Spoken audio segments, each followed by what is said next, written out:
ये जो चैप्टर है थर्मल एक्सपेंशन, इस चैप्टर में हम लोग ये पढ़ते हैं कि जब किसी मटेरियल का टेम्परेचर बढ़ाया जाता है तो किस तरह से उसका एक्सपेंशन होता है ना।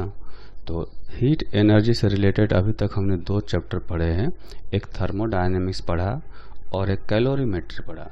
थर्मोडायनेमिक्स में हमने पढ़ा कि किसी गैस को हीट दिया जाता है तो किस तरह से उसका टेम्परेचर बढ़ता है, एक्सपेंशन होता है, प्रेशर बढ़ता है। कैलोरीमेट्री में हमने पढ़ा कि जब हीट एनर्जी देते हैं तो किस तरह से टेम्परेचर बढ़ता है या फेज चेंज होता है सॉलिड और लिक्विड का, है ना। कैलोरीमेट्री स्पेशली जो था वो सॉलिड और लिक्विड के लिए था, थर्मोडायनेमिक्स जो था वो स्पेशली गैसेज के लिए था। अब ये थर्मल एक्सपेंशन जो है ये भी सॉलिड और लिक्विड के लिए ही है। हम इसमें देखेंगे कि जब टेम्परेचर बढ़ाया जाएगा तो किस तरह से सॉलिड और लिक्विड का एक्सपेंशन होता है। तो जो एक्सपेंशन है थर्मल एक्सपेंशन, उसको हम लोग तीन पार्ट में डिवाइड करते हैं, है ना। Thermal expansion is divided in three parts, या यूं कहें कि जो थर्मल एक्सपेंशन होता है वो तीन टाइप का होता है। एक होता है उसको कहते हैं लीनियर एक्सपेंशन। लीनियर एक्सपेंशन में बेसिकली ये तब होता है लीनियर एक्सपेंशन जब ऑब्जेक्ट लीनियर हो, वन डायमेंशनल ऑब्जेक्ट हो, है ना। और दूसरा होता है सुपरफिशियल एक्सपेंशन।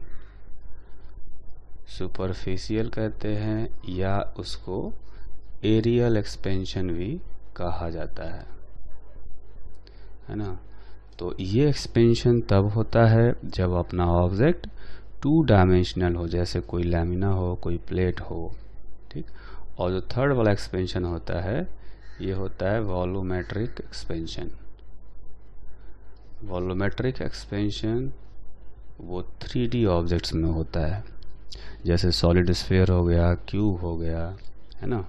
तो इन तीनों में से हम लोग एक एक करके बारी बारी से पढ़ेंगे और सबसे पहले पढ़ते हैं लीनियर एक्सपेंशन के बारे में, है ना। तो जो लीनियर एक्सपेंशन होता है, जैसा कि हमने कहा, ये स्पेशली वन डायमेंशनल ऑब्जेक्ट्स में होता है, ठीक है। Linear expansion occurs in linear objects or one dimensional objects, ठीक है। लीनियर ऑब्जेक्ट कहें या वन डायमेंशनल ऑब्जेक्ट कहें, एक ही बात है, ठीक है।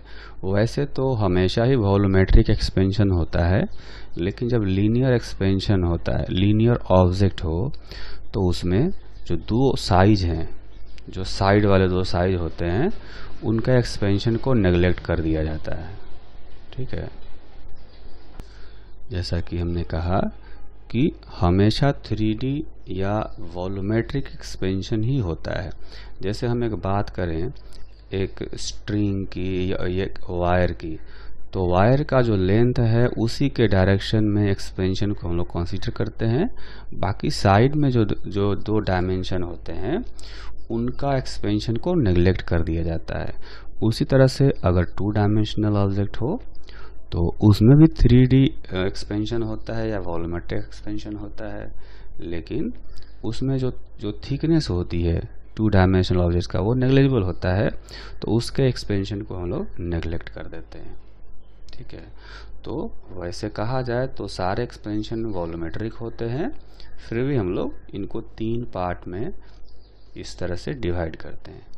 तो जो भी एक्सपेंशन है, किसी मटेरियल में कितना एक्सपेंशन होगा, ये जानने के लिए हम लोग एक क्वांटिटी डिफाइन करते हैं, जिसको कहा जाता है थर्मल एक्सपेंशन कोएफिशिएंट, है ना, या सिंपली इसको कह सकते हैं लीनियर एक्सपेंशन कोएफिशिएंट, ठीक है, और इसको अल्फा से डिनोट किया जाता है। तो इसका जो डिफिनीशन होता है वो ये होता है, इट इज फ्रैक्शनल चेंज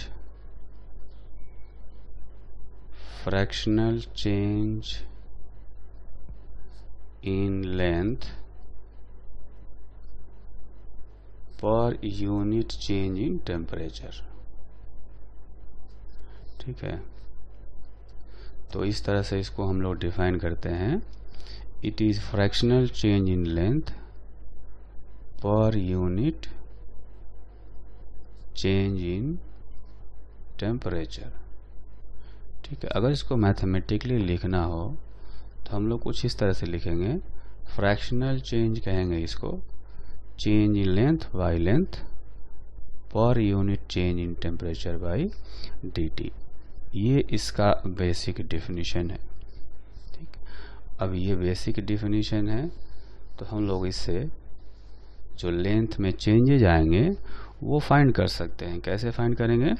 तो इसको हम लोग थोड़ा सा रीअरेंज करते हैं इक्वेशन को, dl/l is equal to alpha into dt। अब इसको क्या करेंगे, इसको इंटीग्रेट करते हैं, ठीक है। ऐसा मान लेते हैं कि जब टेम्परेचर T1 था तो लेंथ जो था वो L1 था, जब टेम्परेचर T2 हो गया तो लेंथ L2 हो गया, ठीक है।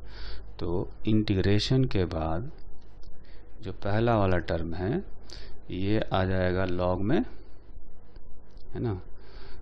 तो हम लोग ऐसे कर सकते हैं कि इंटीग्रेशन के बाद इसकी जो वैल्यू आएगी वो आएगा log L, और इसमें लिमिट रखेंगे हम लोग L1 टू L2, और इधर आएगा alpha into temperature difference T2 minus T1, ये आ जाएगा, ठीक है।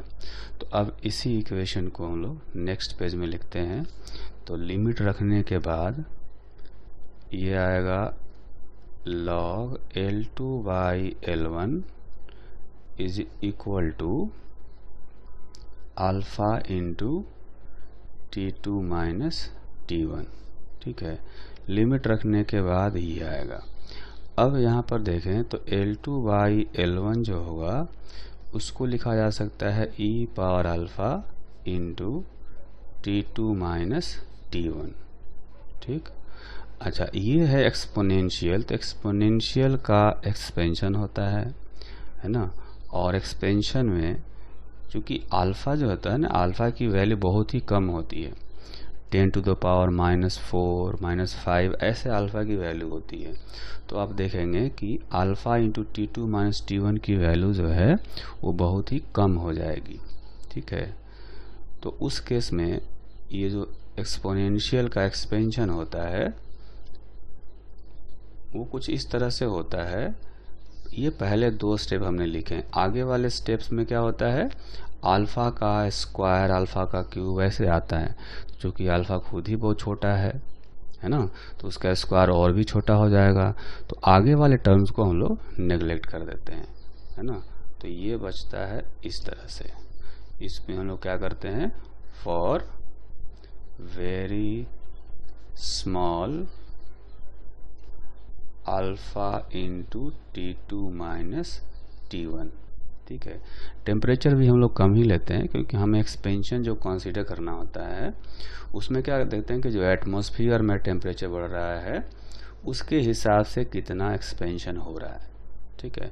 तो एटमॉस्फेयर में टेम्परेचर चेंजेस जो होते हैं आप जानते हैं जनरली जो है वो 20, 30 या 35 डिग्री के आसपास होते हैं। तो T2 माइनस T1 का वैल्यू इस रेंज में हो सकता है कुछ, और अल्फ़ा की जो वैल्यू है वो 10 पर -3 -4 -5 ऐसे होता है। तो ये वैल्यू जो है, दूसरा वाला टर्म भी हालांकि बहुत छोटा ही आएगा, तीसरा वाला टर्म और भी बहुत छोटा आएगा। तो तीसरे टर्म को हम लोग बिल्कुल ही नेगलेक्ट कर देते हैं, ठीक है। तो यहाँ से हम लोग L2 का वैल्यू निकालेंगे तो ये आएगा L1 1 plus alpha into T2 minus T1। जो L1 है ये लेंथ हो गया ऑब्जेक्ट का at temperature T1, where L1 is length of object at temperature T1 degree Celsius कह सकते हैं या केल्विन में भी कह सकते हैं, है ना। L2 जो है ये है length of object at temperature T2, ठीक। अब इसमें ये देखेंगे कि जो अल्फ़ा है एक्चुअली में अल्फ़ा में थोड़ा सा वेरिएशन होता है, तो ये भी टेम्परेचर डिपेंडेंट होता है ना। तो अल्फ़ा का हम लोग ध्यान रखेंगे कि अल्फ़ा इज़ और alpha should be at temperature alpha should be given at temperature T1, ठीक है। तो अगर हमें क्वेश्चन में अल्फ़ा का टेम्परेचर बताया गया हो तो हमेशा T1 टेम्परेचर, T1 जो है वो अल्फ़ा का टेम्परेचर रखना चाहिए। अगर अल्फ़ा का टेम्परेचर नहीं बताया गया है तो फिर कुछ भी रख सकते हैं, ठीक है। इस चीज़ को समझने के लिए हम लोग एक छोटा सा एग्जाम्पल कर लेते हैं, उससे ज़्यादा ये पॉइंट क्लियर होगा।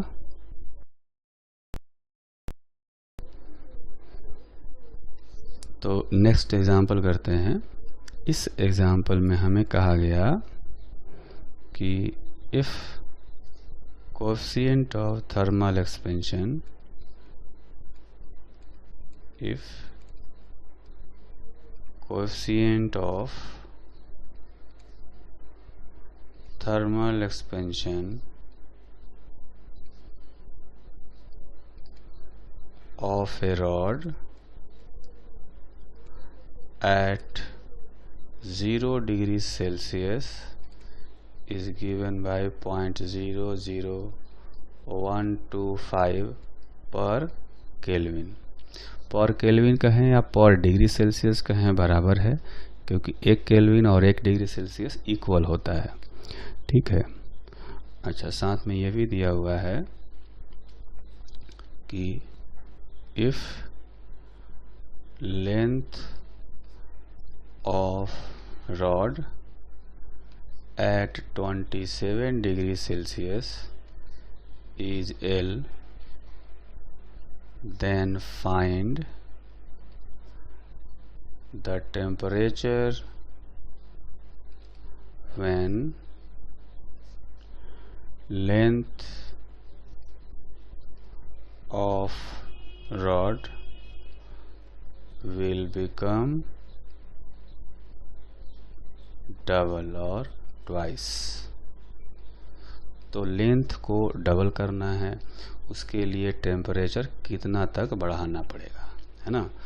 तो हमारे पास जो एक्सपेंशन वाला लीनियर एक्सपेंशन वाला जो फॉर्मूला है वो ये है L2 is equal to L1 1 plus alpha into T2 minus T1, ठीक है।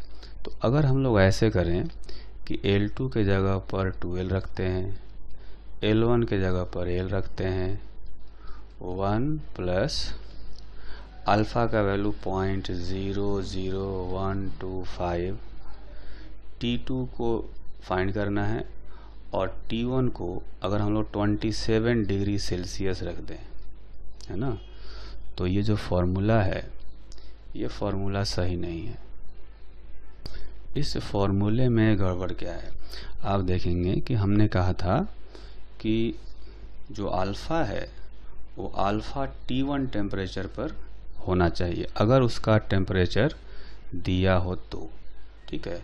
तो यहाँ पर अल्फ़ा का टेम्परेचर बताया गया है 0 डिग्री सेल्सियस, तो यहाँ पर T1 के जगह पर यहाँ पर 0 होना चाहिए था, है ना। यहाँ हमें 0 लेना पड़ेगा क्योंकि टेम्परेचर दिया हुआ है, तो इसलिए ये फॉर्मूला गलत है।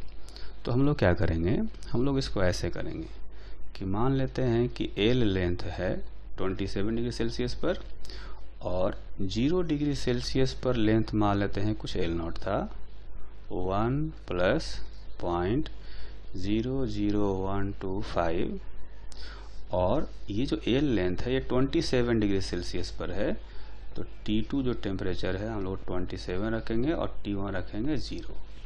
तो अब देखेंगे कि जो ये इक्वेशन है वो सही तरीके से लिखा गया है, क्योंकि हमने कहा कि जो L1 लेंथ है वो T1 पर होना चाहिए और जो अल्फ़ा है वो भी T1 पर होना चाहिए।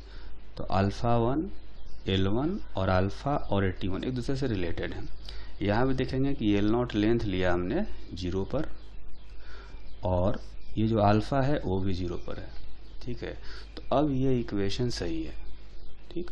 उसी तरह से दूसरा इक्वेशन हम लोग लिखेंगे जब इसका लेंथ डबल हो जाएगा। तो फाइनल लेंथ लेंगे 12, इनिशियल लेंगे L0 1 प्लस 0.00125। अब ये जो 12 लेंथ है इसका टेम्परेचर हमें नहीं पता, एल लेंथ का पता था 27 इसलिए रख दिया, 12 का नहीं पता। अभी भी ध्यान रखेंगे कि हमने T1 का वैल्यू फिर से 0 रखा है, जो कि अल्फ़ा का टेम्परेचर है या L0 लेंथ है उसी टेम्परेचर पर, ठीक है। तो ये दो इक्वेशन आ गए। अब इन दोनों इक्वेशन को हम लोग सोल्व कर सकते हैं, ठीक है। यहाँ ध्यान रखेंगे कि दोनों ही इक्वेशन में हमने रेफरेंस किसको लिया, 0 डिग्री सेल्सियस को, और उसका जो लेंथ है रेफरेंस लेंथ L0, जो कि हमें दिया नहीं गया था लेकिन हमने लिखा, भले ये कैंसिल हो जाएगा। अब इक्वेशन 2 को इक्वेशन 1 से डिवाइड कर दें, है ना, तो ये कुछ आएगा 2 is equal to 1 plus 0.00125T divided by 0.00125 into 27। तो यहाँ से T का जो वैल्यू आएगा, है ना, ये आएगा 827 डिग्री सेल्सियस, ठीक है। इसमें हम लोग थोड़ा सा करेक्शन करेंगे। इसमें जो T का वैल्यू आएगा आप कैलकुलेट करके चेक कर सकते हैं, वो 827 नहीं आएगा, 854 डिग्री सेल्सियस आएगा। अगर ये वाला इक्वेशन यूज करते, गलत वाला इक्वेशन, तब इससे T का जो वैल्यू आता वो 827 आता, ठीक है। यानी 27 डिग्री सेल्सियस का डिफरेंस आ जाता। तो डिग्री सेल्सियस में अपना आंसर आएगा 854, या केल्विन में लिखेंगे तो 1127 केल्विन, ऐसे बता सकते हैं, ठीक है। तो देख सकते हैं कि दोनों हमने यहाँ भी इक्वेशन यूज़ किया, यहाँ भी इक्वेशन यूज़ किया, दोनों में फ़र्क आया 27 डिग्री सेल्सियस का। तो सही तरीके से इक्वेशन ये यूज़ करना है ना। अब आप ध्यान रखेंगे कि जब भी अल्फ़ा का टेम्परेचर दिया गया हो तो यहाँ जो T1 है वो अल्फ़ा का टेम्परेचर होना चाहिए, यहाँ लेंथ भी उसी टेम्परेचर पर होना चाहिए, ठीक है। अगर अल्फ़ा का टेम्परेचर नहीं दिया हो तो ये इक्वेशन जो हमने यूज़ किया था वो सही था, ठीक है।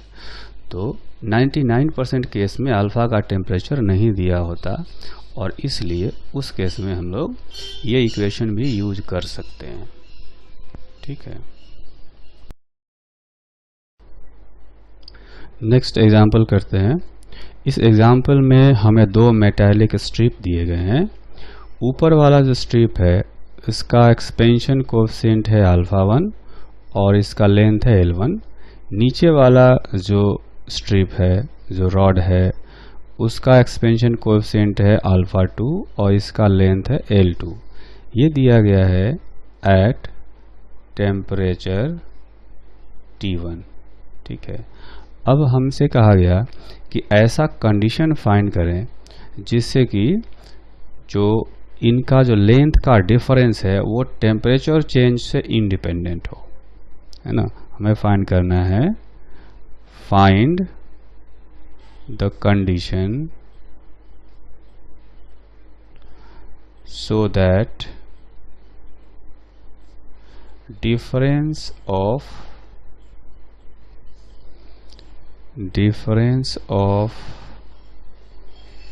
lengths of two rods is independent of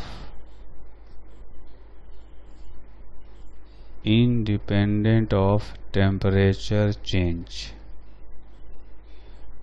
ठीक है, तो अगर हम लोग ये कहें कि जो ऊपर वाला रॉड है उसमें इलोंगेशन टेम्परेचर चेंज होने पर अगर ये हो गया L2, या यूं कहें कि इसका टेम्परेचर हो गया L1 डैश, इसको L1 डैश लिख लेते हैं हम लोग, जो लेंथ चेंज होने के बाद आएगा।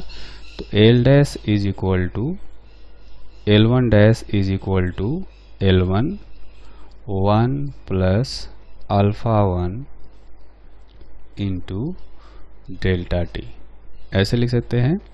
और जो नीचे वाला रॉड है उसका जो लेंथ होगा टेम्परेचर चेंज होने पर लिख सकते हैं L2 dash is equal to L2 1 plus alpha 2 into delta T.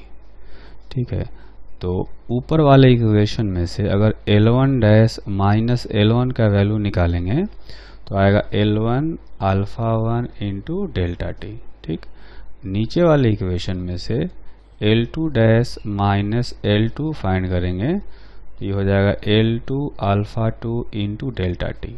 ठीक है, अब अगर आप देखें तो ऊपर वाले रॉड के लेंथ में जो चेंज आएगा वो इतना आएगा, नीचे वाले रॉड के लेंथ में जो चेंज आएगा वो इतना आएगा। ठीक है, अगर दोनों के लेंथ में जो चेंज है अगर वो इक्वल हो तो इनके लेंथ का डिफरेंस भी हमेशा कांस्टेंट रहेगा, है ना। तो कह सकते हैं कि change in lengths of two rods should be equal, है ना।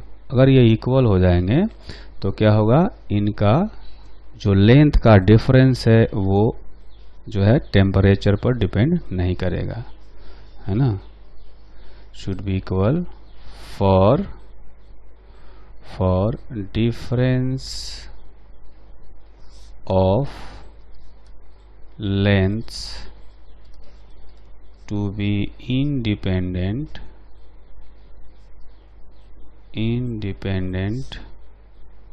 Of temperature change. तो क्या करेंगे, इन दोनों को हम लोग इक्वल करते हैं। इक्वल जब करेंगे इस तरह से L1 dash minus L1 is equal to L2 dash minus L2, तो इनकी वैल्यू यहाँ से हम लोग रख सकते हैं। तो ये आएगा L1 alpha 1 into delta T is equal to L2 alpha 2 into delta T. तो देखेंगे डेल्टा टी और डेल्टा टी कैंसिल हो गया, तो ये आएगा L1 alpha 1 is equal to L2 alpha 2। तो ये कंडीशन होना चाहिए, है ना। ये जो बॉक्स में लिखा है हमने यही कंडीशन है जिससे कि इनके लेंथ का डिफरेंस हमेशा कांस्टेंट रहेगा, या यूं कहें कि टेम्परेचर चेंज से इंडिपेंडेंट रहेगा। आपने देखा होगा कि जो वॉल क्लॉक्स होते हैं उनमें एक मेटालिक पेंडुलम बना होता है। जो पेंडुलम है, इस पेंडुलम का जो वायर है ये मेटल का बना हुआ है। ठीक है, तो अगर टेम्परेचर बढ़ेगा तो टेम्परेचर बढ़ने से इस मेटालिक वायर का लेंथ बढ़ेगा, लेंथ बढ़ने से इसका टाइम पीरियड चेंज हो जाता है ना। क्योंकि जो सिंपल पेंडुलम है इसका टाइम पीरियड लेंथ पर डिपेंडेंट होता है, कुछ इस तरह से 2 pi under root L by G। ठीक है, तो ऐसा कह सकते हैं कि time period of pendulum clock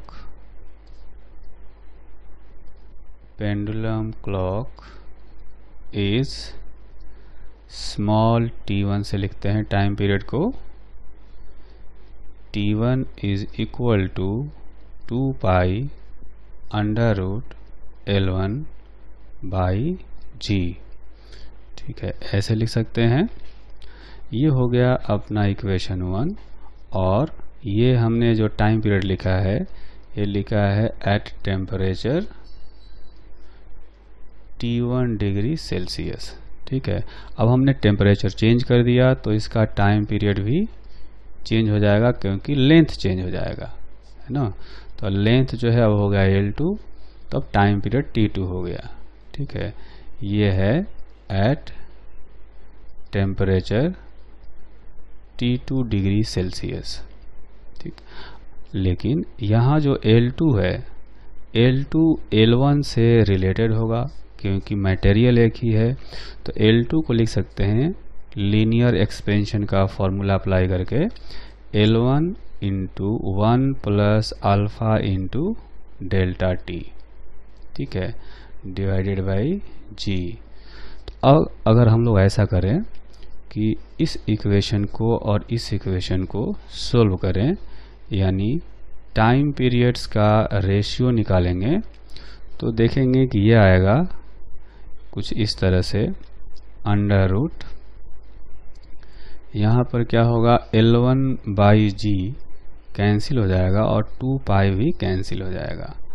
तो T2 बाई T1 जो रेशियो है, ये हो जाएगा under root 1 plus alpha into delta T, है ना। तो 1 plus alpha into delta T, इसको इस तरह से लिखा जा सकता है पावर में 1/2। और अगर बायनोमियल अप्रोक्सीमेशन अप्लाई करें तो इसको लिख सकते हैं हाफ अल्फा डेल्टा टी, ये आ जाएगा, है ना। बायनोमियल अप्रोक्सीमेशन एक बार समझ लेते हैं, क्योंकि कई सारे स्टूडेंट्स को पता नहीं रहता है। तो हम लोग इसमें क्या करेंगे, बायनोमियल अप्रोक्सीमेशन होता है कि 1 प्लस एक्स पावर n है, तो और x 1 से बहुत छोटा हो तो इसको अप्रोक्सीमेटली 1 प्लस nx लिखा जाता है। ठीक है, ये है बायनोमियल अप्रोक्सीमेशन। बायनोमियल अप्रोक्सीमेशन, तो इस अप्रोक्सीमेशन को हमने यहाँ भी अप्लाई किया, तो ये जो पावर था यहाँ आकर के मल्टीप्लाई हो गया। ठीक है, तो अब अगर इसको हम लोग और सिंप्लीफाई करें तो अब देखेंगे आएगा T2 by T1 minus 1 is equal to alpha delta T divided by 2। ठीक, तो T2 minus T1 by T1 is equal to alpha into delta T divided by 2। अब अगर इस इक्वेशन को हम लोग नेक्स्ट पेज पर फिर से रखें तो कुछ ये ऐसा दिखेगा, ऊपर वाला टर्म बताएगा चेंज इन टाइम पीरियड और नीचे वाला है original time period, is equal to alpha into delta T by 2। तो डेल्टा टी का वैल्यू आएगा alpha into T1 into delta T divided by 2। ठीक, T1 को हम लोग लिख देते हैं T0। T0 क्या है कि ये ओरिजिनल टाइम पीरियड है इस पेंडुलम क्लॉक का। ओरिजिनल का मतलब हुआ कि जिस टेम्परेचर पर इसको वर्क करने के लिए बनाया गया हो और जब एक्यूरेट टाइम दे रहा हो तो उस टाइम पर इसका जो टाइम पीरियड होगा वो T0 है। ठीक है, where T0 is time period of clock when it is accurate। ठीक है, जब एक्यूरेट होगा जिस भी टेम्परेचर पर, मान लेते हैं कि T1 टेम्परेचर पर अगर इसको सही तरीके से एक्यूरेट बनाने के लिए बनाया गया था इस क्लॉक को, तो T1 टेम्परेचर पर जो भी टाइम पीरियड होगा वो एक्यूरेट वाला होगा, तो उसी को हमने T0 लिख दिया है। ठीक है, और डेल्टा टी आप देख ही रहे हैं कि डेल्टा टी बताएगा change in temperature. Change in temperature. Alpha क्या है? Coefficient of linear expansion of metallic wire, है ना। ठीक है, और ये डेल्टा टी क्या बताएगा? डेल्टा टी बताएगा चेंज इन टाइम पीरियड। ये ध्यान रखना हमें कि ये टोटल चेंज नहीं बताता, ये सिर्फ एक टाइम पीरियड में कितना चेंज हुआ, कितना एरर आया, सिर्फ उसको बताता है। ठीक है, अब हम लोग क्या करेंगे, इसमें देखेंगे कि जो टाइम पीरियड है वो लेंथ पर डिपेंडेंट है ना। तो जब टेम्परेचर ज़्यादा होगा तो लेंथ भी ज़्यादा होता है, तो टाइम पीरियड भी ज़्यादा होता है, और जब टाइम पीरियड ज़्यादा होता है तो घड़ी स्लो हो जाती है ना। और जब घड़ी स्लो हो जाएगी तो एक्यूरेट टाइम पता करने के लिए हमें क्या करना पड़ेगा कि रीडिंग में जो एरर है उसको ऐड करना पड़ेगा, है ना। इसको हम लोग यहाँ पर लिखते हैं एक बार इसको, ताकि ध्यान रहे। टू फाइंड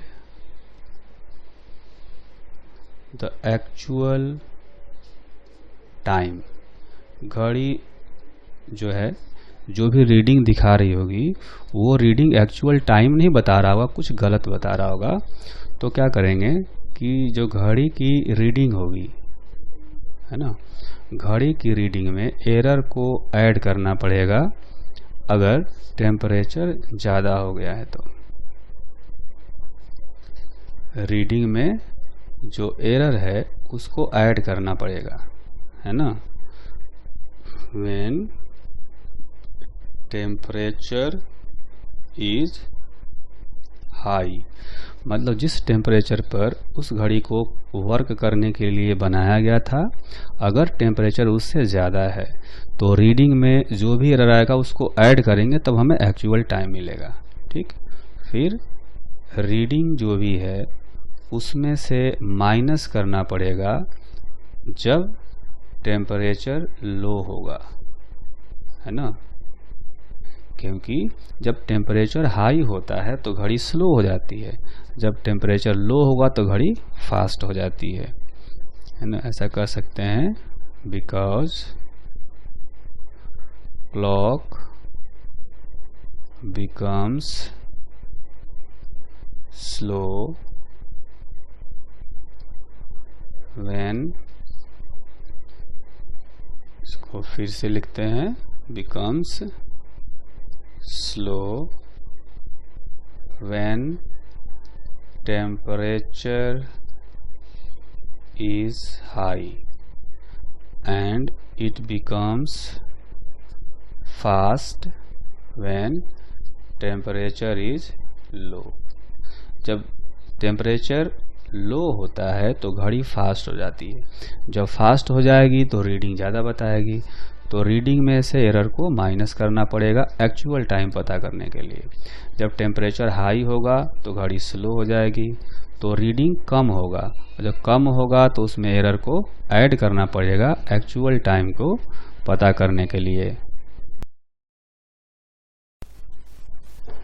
अब हम लोग इस कॉन्सेप्ट पर बेस्ड एक एग्जाम्पल कर लेते हैं। इस एग्जाम्पल में हमें एक पेंडुलम क्लॉक दिया गया है, जिस पेंडुलम का जो वायर है उसका कोएफिशिएंट ऑफ लीनियर एक्सपेंशन यानी अल्फा का वैल्यू दिया गया है 0.7 इंटू 10⁻⁻6 पर डिग्री सेल्सियस, और इस पेंडुलम क्लॉक का जो ओरिजिनल टाइम पीरियड है T0, इसको दिया गया है 0.5 सेकेंड। ठीक है, क्वेश्चन में ये कहा गया कि this pendulum clock is designed to give accurate time at temperature 25 degree Celsius। find correction required at the end of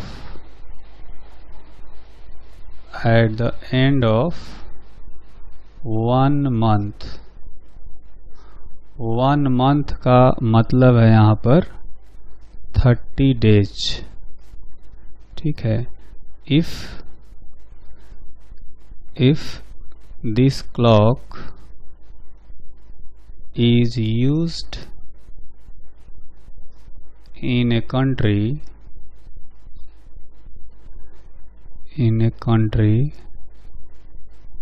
where average temperature is 35 degree Celsius.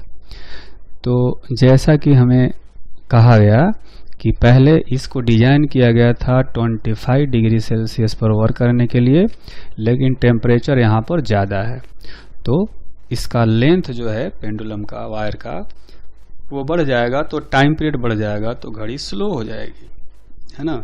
तो टाइम पीरियड में जो एरर का फॉर्मूला अभी हमने डिराइव किया था delta T, वो आया था half alpha T not into delta T. Half alpha का वैल्यू दिया गया है 0.7 इंटू 10⁻⁻⁶। ये जो टी नॉट है यानी जो ओरिजिनल टाइम पीरियड है वो है 0.5 सेकेंड, और जो चेंज इन टेम्परेचर है देखेंगे 25 था पहले ओरिजिनल, और 35 पर वर्क करना है इसको, तो 10 डिग्री सेल्सियस का टेम्परेचर चेंज आ गया, ठीक है। तो कुल मिलाकर के ये जो एरर है, ये एरर होता है एक टाइम पीरियड में, है ना। एरर इन 1 टाइम पीरियड, और 1 टाइम पीरियड यहाँ पर कितना है, जो कि 0.5 सेकेंड है ना। इसका टाइम पीरियड बताया गया है 0.5 सेकेंड। तो 0.5 सेकेंड में इतना एरर है ना। तो 1 सेकेंड में कितना एरर आएगा, 1 सेकेंड में आएगा इसका डबल, तो इसको 2 से मल्टीप्लाई कर देंगे, ठीक। अब ये जो एरर आया, ये आया है टोटल 1 सेकेंड में कितना एरर आया, हमें निकालना है कि 30 डेज में कितना एरर होगा। तो 1 सेकेंड में इतना है, तो 30 डेज में कितने सेकेंड होते हैं, 30 इंटू 24 इंटू 60 इंटू 60, ठीक है। इसको हम लोग चाहें तो इधर लिख सकते हैं, ठीक है। तो इसको हम लोग यहाँ पर नीचे लिख लेते हैं इंटू में करके, ये आएगा 30 डेज में, ये होगा 30 इंटू 24 इंटू 60 इंटू 60 सेकेंड्स होंगे, ठीक है। ये 24 आवर हो गया, 60 मिनट हो गया, 60 सेकेंड हो गया, है ना। तो टोटल 30 डेज में इतने सेकेंड होंगे। अब देख सकते हैं कि 1 सेकेंड में इतना एरर था, तो इतने सेकेंड में कितना होगा, मल्टीप्लाई करना पड़ेगा, है ना। तो टोटल जो एरर होगा उसको हम लोग लिखेंगे इस तरह से, half into 0.7 into 10⁻⁻⁶ into 0.5 into 10 into 2, है ना, इंटू 30 इंटू 24 इंटू 60 इंटू 60, ठीक है। तो इसको अब फिर से एक बार समझ लेते हैं कि ये जो पार्ट है ना, ये पार्ट, यानी कि इसमें देखेंगे ये एरर आया था आधे सेकेंड में, जब ये 2 से मल्टीप्लाई कर दिया तो आ गया 1 सेकेंड में, है ना। तो 1 सेकेंड में इतना एरर है, 30 डेज में कुल इतना सेकेंड होता है ना। तो 1 सेकेंड में इतना एरर, तो इतने सेकेंड में मल्टीप्लाई करना पड़ेगा, तो ये कुल एरर आएगा। और ये जो कुल एरर है इसको हम लोग कैलकुलेट करेंगे तो आएगा 9.1 सेकेंड। तो ये कहा जा सकता है कि जो घड़ी है वो 9.1 सेकेंड से स्लो हो जाएगी, है ना। तो जब 1 महीना के बाद इतना हमें आगे बढ़ाना पड़ेगा, सेकेंड वाली सुई को 9.1 सेकेंड से आगे बढ़ाना पड़ेगा। अब हम लोग लीनियर एक्सपेंशन का एक और साइड इफ़ेक्ट देखते हैं। साइड इफ़ेक्ट ये है कि एक आदमी है जो एक मेटालिक स्ट्रिप से या मेटालिक स्केल से या खुद की हाइट मेजर करता है। तो ठंडे में मेजर करता है तो उसकी हाइट ज़्यादा आती है, गर्मी में मेजर करता है तो उसकी हाइट कम आती है उस स्केल से। तो क्या आदमी गर्मी में कॉन्ट्रैक्ट हो गया? नहीं। इसका मतलब ये हुआ कि जब गर्मी में टेम्परेचर बढ़ा तो जो मेटालिक स्केल था वो खुद भी बड़ा हो गया, है ना। और उसको समझने के लिए हम लोग यहाँ पर देखेंगे कि एक फिगर बनाया गया है ना। फिगर में देखेंगे कि जो लेफ्ट साइड में स्केल बनाया गया है ये लोअर टेम्परेचर पर स्केल का साइज है, ठीक है। एट टेम्परेचर T1, और ये जो राइट साइड में फिगर बनाया है स्केल का ये है at temperature T2 which is greater than T1। तो ऐसा कह सकते हैं कि ये जाड़े का मौसम में है और ये गर्मी का मौसम में था। तो जाड़े के मौसम में अगर इस आदमी का हाइट मेजर करें, यह आदमी हैट पहना हुआ है, तो आप देखेंगे कि हम लोग हाइट इसका सिर्फ हेड तक मेजर करेंगे, हैट को नहीं, है ना। तो यहाँ पर इसका रीडिंग आएगा 5.5 फीट, ठीक है। जबकि T2 टेम्परेचर पर यानी गर्मी में स्केल खुद ही बड़ा हो गया, तो इसका जो रीडिंग आ रहा है आप देखेंगे ये 5 फीट आ रहा है रीडिंग। तो एक्चुअली में क्या हुआ कि जैसे ही टेम्परेचर बढ़ा है तो ये स्केल बड़ा हो गया। पहले स्केल का साइज इतना छोटा था, टेम्परेचर बढ़ा तो स्केल का साइज बढ़ गया। अब इस पर हमने ग्रेजुएशन बना रखे थे, सबसे लोअर एंड पर 0, अपर एंड पर 6। तो अभी भी जब टेम्परेचर बढ़ चुका है तो ग्रेजुएशंस तो अभी भी वैसे ही दिखाएगा, लोअर एंड पर 0, अपर एंड पर 6। तो इसका मतलब ये हुआ कि हर 1 फुट का जो साइज था पहले ये साइज छोटा था, अब यहाँ पर ये बड़ा हो चुका है, ठीक है। और इसलिए रीडिंग जो है अब पहले से कम आ रहा है। आदमी का हाइट चेंज नहीं हुआ है, स्केल का हाइट बढ़ गया, इसलिए जो उसमें रीडिंग आ रही है वो कम आ रही है। तो ये जो रीडिंग में एरर आ रहा है इसको हम लोग कैसे पता करें?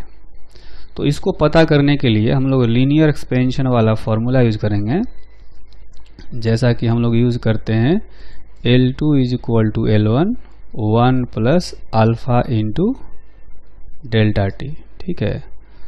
तो L2 minus L1 is equal to L1 into alpha into delta T, ऐसे लिख सकते हैं। तो अब इसी से हेल्प लेते हुए हम लोग एक डायरेक्ट इक्वेशन लिखेंगे। ये हो गया delta L is equal to L into alpha into delta T, ठीक है, ऐसे लिखेंगे इसको। अब यहाँ पर कहेंगे कि डेल्टा L क्या है, तो डेल्टा L है एरर इन मेजरमेंट, ठीक है। ये जो डेल्टा L है ये एरर आ गया, पहले लेंथ था, ओरिजिनल लेंथ था कुछ L, है ना, अब कुछ चेंज हो कुछ और हो गया, ठीक है। यहाँ पर हम लोग ये जो L है, अब जब हम लोग मान लेते हैं कि अपना जो स्केल बनाया गया था वो T1 टेम्परेचर पर देखने के लिए बनाया गया था कि ये T1 टेम्परेचर पर एक्यूरेट रीडिंग बताएगा, ठीक है। अब हमने इसको मेजर किया T2 पर, तो हमारे सामने जो रीडिंग होगी, जो रीडिंग आएगी उसको हम लोग मान लेते हैं कि L है, ठीक है। ये जो रीडिंग है वो है L, ये रीडिंग है। हमें क्या करना है कि उसकी एक्चुअल हाइट पता करनी है। रीडिंग जो होगा वो गलत आएगा क्योंकि टेम्परेचर चेंज हो चुका है, ठीक। तो हम लोग एक्चुअली में ये जो L है वो एक्चुअल रीडिंग नहीं है, ये रीडिंग, ये मतलब कि एक्चुअल हाइट नहीं है, ये रीडिंग है। जिस टेम्परेचर पर हम लोग मेजर कर रहे होंगे उस टेम्परेचर पर ये रीडिंग है, ठीक है। अब उस रीडिंग से ये रीडिंग रखेंगे, उस स्केल का अल्फा दिया होगा और उस स्केल का टेम्परेचर चेंज दिया होगा। तो इसके बाद हम लोग क्या करेंगे कि जो अल्फा है उस मेटालिक स्केल का एक्सपेंशन कोएफिशिएंट है, delta T change in temperature है। तो इस फॉर्मूले से ये रीडिंग होगा, अल्फा दिया होगा, डेल्टा टी दिया होगा, तो हमें एरर मेजरमेंट निकाल लेंगे। ठीक है, देन एक्चुअल हाइट अगर पता करना होगा तो क्या करेंगे, जो भी रीडिंग होगा उसमें जो है डेल्टा एल यानी कि जो एरर है उसको ऐड करेंगे या सबट्रैक्ट करेंगे। ठीक है, ये करना है।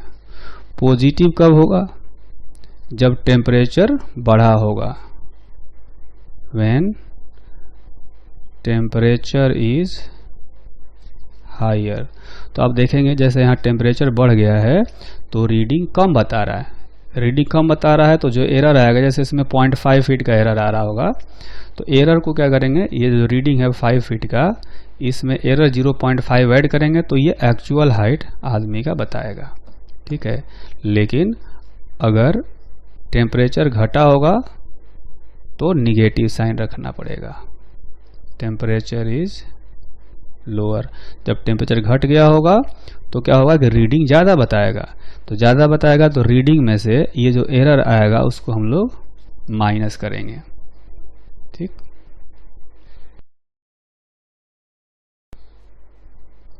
लीनियर एक्सपेंशन का एक और साइड इफेक्ट देखते हैं। इसमें हम लोग देखेंगे बाई मेटालिक स्ट्रिप के बारे में। दो ऐसे रॉड हैं जो कि डिफरेंट मेटल्स के बने हुए हैं। ऊपर एक स्ट्रिप दिख रहा है जिसका कोएफिशिएंट ऑफ लीनियर एक्सपेंशन है अल्फा 1 और नीचे वाले का कोएफिशिएंट ऑफ लीनियर एक्सपेंशन है अल्फा 2। अल्फा 1 जो है वो बड़ा है अल्फा 2 से। ठीक, और इन दोनों का ही लेंथ इक्वल है। दोनों के बीच में ज्वाइंट जो है वो काफ़ी स्ट्रॉन्ग ज्वाइंट है, मतलब इतना स्ट्रॉन्ग है कि ये समझ सकते हैं कि इनके बीच का जो ज्वाइंट है वो टूटने वाला नहीं है अगर एक्सपेंशन भी होगा तो। ठीक है, अब ये है, मान लेते हैं कि एट टेम्परेचर T1। ठीक, अब हमने क्या किया कि इस बाईमेटालिक स्ट्रिप का टेम्परेचर बढ़ा दिया। ठीक है, अब टेम्परेचर इसका हो गया T2 जो कि T1 से बड़ा है। ठीक, तो क्या होगा, आप देखेंगे कि जिसका अल्फा बड़ा है वो ज़्यादा सेंसिटिव होता है। ज़्यादा सेंसिटिव होने का मतलब है कि जब टेम्परेचर बढ़ाएंगे तो ज़्यादा एक्सपेंड होगा और जब टेम्परेचर घटाएंगे तो वो ज़्यादा कॉन्ट्रैक्ट भी होता है। ठीक है, जिसका अल्फा ज़्यादा होगा तो वो ज़्यादा एक्सपेंड भी होता है और जब टेम्परेचर कम करेंगे तो ज़्यादा कॉन्ट्रैक्ट भी होता है। ठीक है, तो इस कॉन्सेप्ट को ध्यान में रखते हुए हम देखेंगे कि ये जो बाईमेटालिक स्ट्रिप है, चूँकि इसका ज्वाइंट काफ़ी स्ट्रॉन्ग है तो इसका ज्वाइंट तो छूटेगा नहीं।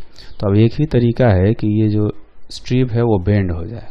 जैसा कि नीचे फिगर में देखेंगे ये बेंड हो गया है और चूँकि जिसका अल्फा ज़्यादा है उसका लेंथ भी ज़्यादा होना है, तो लेंथ ज़्यादा होने के लिए इसको कॉन्वेक्स वाले साइड पे आना पड़ेगा। ठीक है, और जो कम अल्फा वाला है वो कॉनकेव साइड पे आएगा ऐसे। ठीक है, अब इस तरह से देख सकते हैं कि दोनों का लेंथ भी बढ़ गया। ठीक है, अल्फा 1 और अल्फा 2 दो डिफरेंट एक्सपेंशन कोएफिशिएंट वाले जो स्ट्रिप हैं इनका लेंथ अब डिफरेंट हो गया। ऊपर वाले का लेंथ ज़्यादा भी हो गया, नीचे वाले का लेंथ कम है ऊपर वाले से, है ना, और साथ में ज्वाइंट भी नहीं टूटा।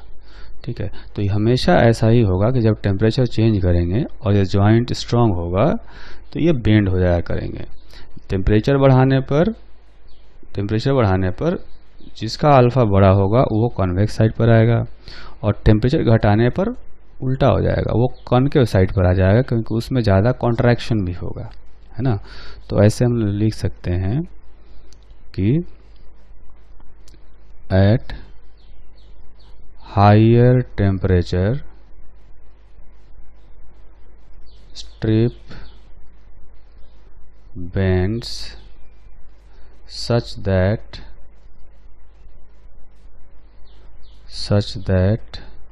strip of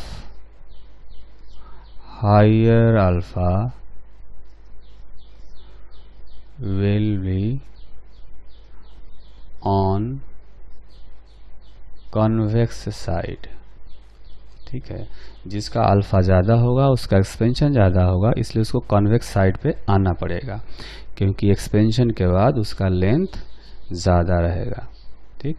अच्छा, उल्टा भी हो सकता है, जब टेम्परेचर कम करेंगे तब क्या होगा, at lower temperature strip bends such that strip with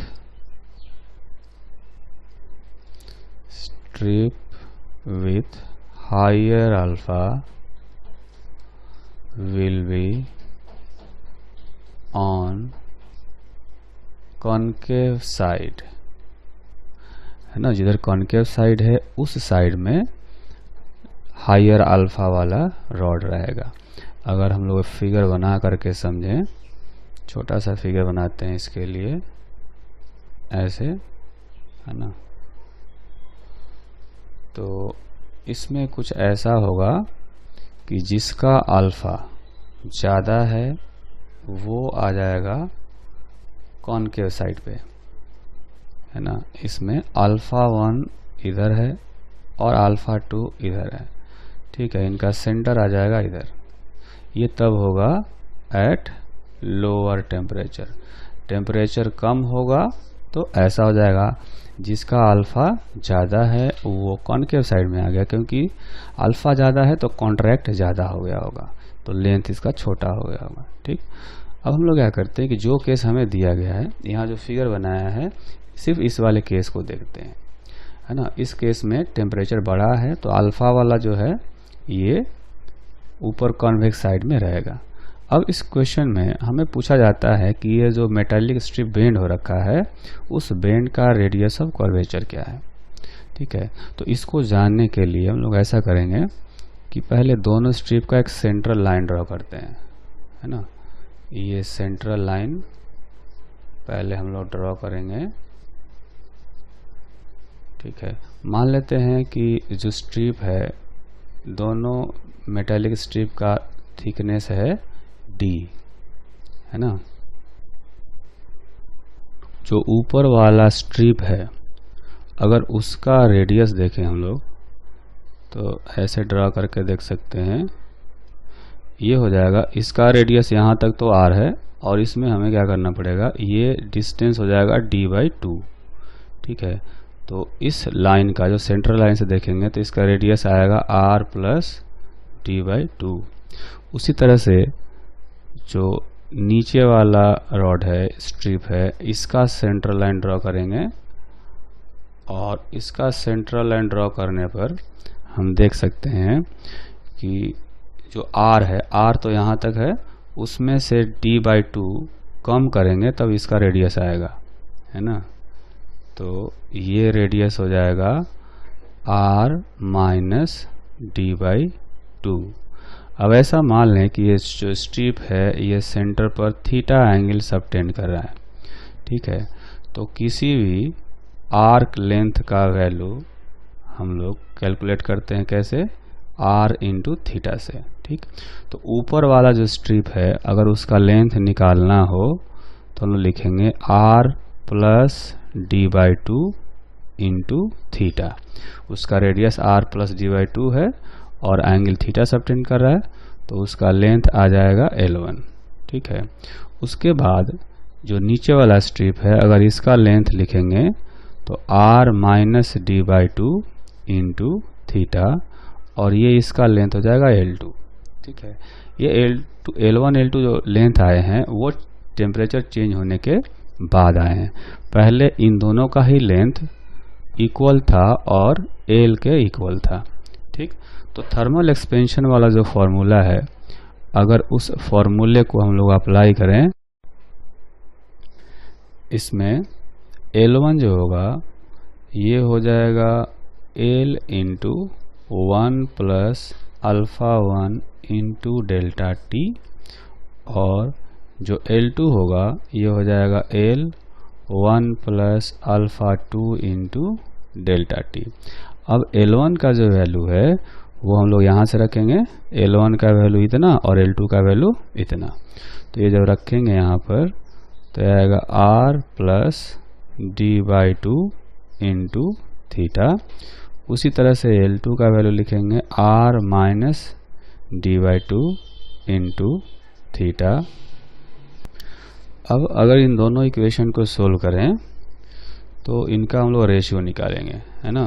तो देखेंगे कि ये थीटा और ये थीटा कैंसिल हो गया, ये L और ये L कैंसिल हो गया, ठीक है। तो इसके बाद जो बचेगा न्यूमरेटर में बचेगा R प्लस d/2, डिनोमिनेटर में बचेगा R minus d/2 is equal to 1 plus alpha 1 into delta T divided by 1 plus alpha 2 into delta T. इसमें हम लोग क्या करेंगे, कंपोनेंट और डिविडेंडो लगाएंगे, ऊपर दोनों को ऐड करते हैं, R plus d/2 plus R minus d/2 divided by R plus d/2, नीचे हम लोग सब्ट्रैक्ट करते हैं माइनस R माइनस d/2, ठीक है, इज इक्वल टू ऊपर ऐड करेंगे तो आएगा 2 plus alpha 1 plus alpha 2 into delta T divided by, नीचे हम लोग माइनस करेंगे न्यूमरेटर में से डिनोमिनेटर को, तो आएगा alpha 1 minus alpha 2 into delta T. अब इसमें से देखेंगे कि जो न्यूमरेटर है यहाँ पर उसमें d/2 और d/2 कैंसिल हो गए, नीचे R और ये R कैंसिल हो जाएगा, तो ऊपर बचेगा 2R, नीचे बचेगा D। ऊपर देखेंगे कि ये 2 है और इसके समेशन में जो दिया है टर्म, ये बहुत ही छोटा टर्म होता है। डेल्टा टी भी छोटा ही होता है लेकिन अल्फ़ा 1 बहुत ही छोटा है, जिसके कारण से इस टर्म को हम लोग नेगलेक्ट कर सकते हैं, है ना। तो ऊपर वाला जो टर्म है अप्रोक्सीमेटली 2 रह जाएगा, ठीक है, और नीचे बचेगा alpha 1 minus alpha 2 into delta T. तो इसमें से 2 को हम लोग कैंसिल कर सकते हैं, ये 2 जो है कैंसिल हो गया, तो रेडियस ऑफ कर्वेचर R का वैल्यू आ गया D divided by alpha 1 minus alpha 2 into delta T. तो इस तरह से कह सकते हैं कि रेडियस ऑफ कर्वेचर जो है वो इन्वर्सली प्रोपोर्शनल है डिफरेंस ऑफ एक्सपेंशन कोएफिशिएंट के और इन्वर्सली प्रोपोर्शनल है टेम्परेचर चेंज के। तो इस तरह से बाई मेटालिक स्ट्रिप का जो रेडियस ऑफ कर्वेचर है, ये R का जो वैल्यू है, इसको फाइंड किया जा सकता है।